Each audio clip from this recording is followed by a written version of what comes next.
Hello, good morning mga idol. Tignan ko nga ang aking mga tanim na patola. Ito na po. Ayan, napakaganda na. Titignan natin, wala pa pong bunga. Ayan pa lang sila. Ayan. Tingnan po natin yung isang kapitbahay na magtatanim ng saluyot, mga kapatid. Tignan nyo po, oh. Maluwang pa po yun. Nalawa pa yata mulaan na. Nalawa pa kakabsat ni, oh. Agmula ka no iti saluyot. Ano natin mo lumulam, sister? Nagtatanim ako ng saluyot. Ayan, saluyot daw, Ito, oh. kasi ito kahit wala siyang ugat, kung itatanim mo magkakaroon siya ng ugat. Kaya ito yung tatanim. Ganun ba? Huwag masyadong malapit yata. Image mo na yung sagtatatlo. Ayan po, tignan nyo po. Napakasipag na gusto niya lang na may saluyot. Ayan po pala yung tanim na saluyot. Mabubuhay na yun, lalong tag-ulan.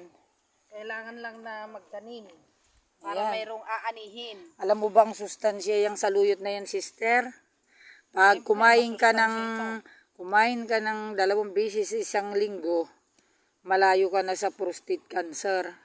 Kasi at siya ito nagpapadulas ng... pag tamad ka at hindi ka nagtanim, wala kang aanihin. Lalo na ngayon, pasok ng mga bata, kaya kailangan lang magpakasipag. Ayun, narinig niyo po yung kunya, nagtatanim siya ng mga gulay para meron daw siyang pagkukuhanan. Nakabaya, Warnel? Musta?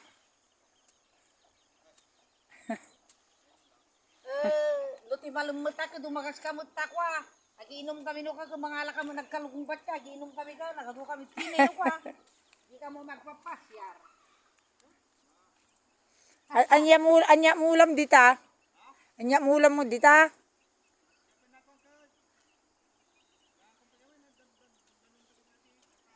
Awanti, hindi ka nagtanim ng mga gulay? Ay, sitaw.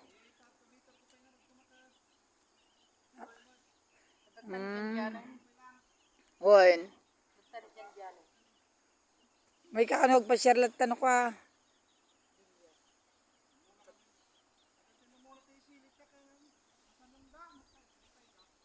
Gano'n ka. We. Oo, na dyan na. Oo. Tingnan nyo po mga kapatid, oh. Ganda, oh. Pero ito hindi tinaniman kasi nintay na matuyo. May tatanim yata sila dito. Ayan po. Dapat dito tatanim mo pa dahil basa. Dito dito mo itanim maganda pala para ayan, maganda. Pag tinatanim yan, tignan mo yung lalaki talaga yan. Sagtatatlo, 4. Mabubuhay yan. Basa kasi yung lupa. Yan ang dahil sa kasipagan ng babaeng ito. Magkakaroon na ng mga saluyot dito. Kaluwang pa, oh. Galan to tikitalbus kamote. Ayan po, dito sa aming paligid ay napakaganda. At makikita nyo yung mga tanim. Ito, kulang na. Wala pagkalatkatan na itong patula ko na, oh. Pag nilagyan na ng balag na ganyan yan. Mamumunga na to, eh. Maglalagay ako ng dyan. Balag niya.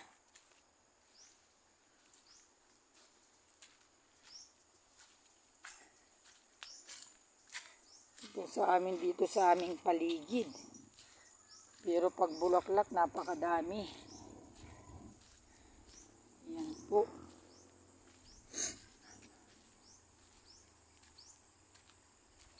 Ito nga naman po ang aming mga tanawin dito sa aming paligid. Tingnan nyo po ay napakalinaw. Ayan po, puro taniman.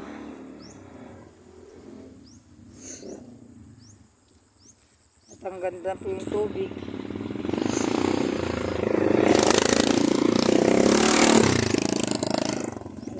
mga nagmumotor dito sa amin ay napakabilis.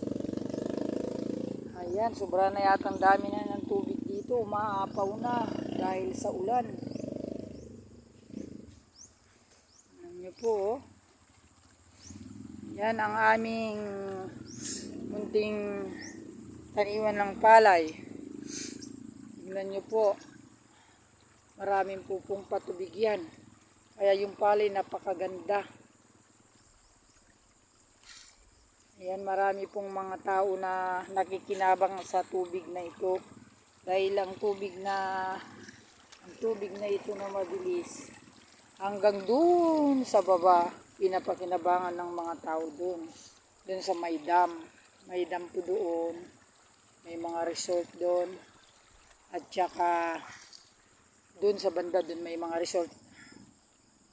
Yan po, magandang mga tanawin, marami pa po silang bulaklak. On bungo kurayon? Natayon? Ampel naglipyas mo ta danumidtan eh. Sobra nga dalo mo.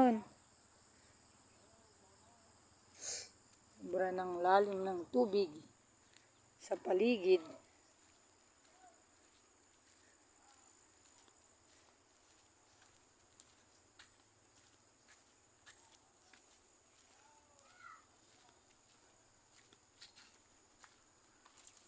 Yan na naman ang mga, ito po ang ating kuwando, ipinadami ko po ito, yung anong tawag nitong gamot na ito, pag sa mga oregano. Ito pong oregano na ito mga kapatid ay marami pong nagagamot at maraming nagagawa. Tinanim ko po yan ng marami, kaya yan po, oregano. Kaya itong tanim ko na ito ay tinanim ko para pinapakinabangan, pwede rin gawing ilaw, pampatay ng lamok. Ayan po, lahat ng mga tao dito nanghihingi, ang dami. Oh, Saido! Saan ka punta? Saido! Anyata?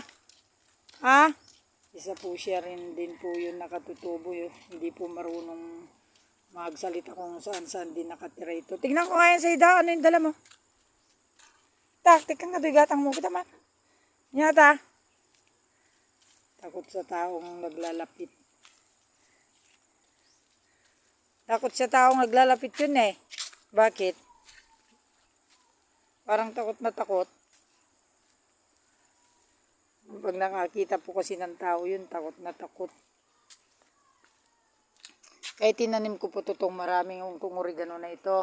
Pag yung mga may bata po at hinubo para matanggal po yung plema, nandito po sila sa akin, naghihingi ng mga ganito. Kaya itong oregano na ito, ginagawa ko po siyang lampa, yung ilaw. Ang ginagawa ko po dito sinasangag ko, tapos nilalagyan ng mantika at saka asin. Nilalagay ko sa garapon ngayon pag malakas ang ulan. Ayun, isindi mo yan, tatakbo na yung mga lamok. Ayan po, di po ba napakadami. Tinanim ko isang po. Maraming na po yan.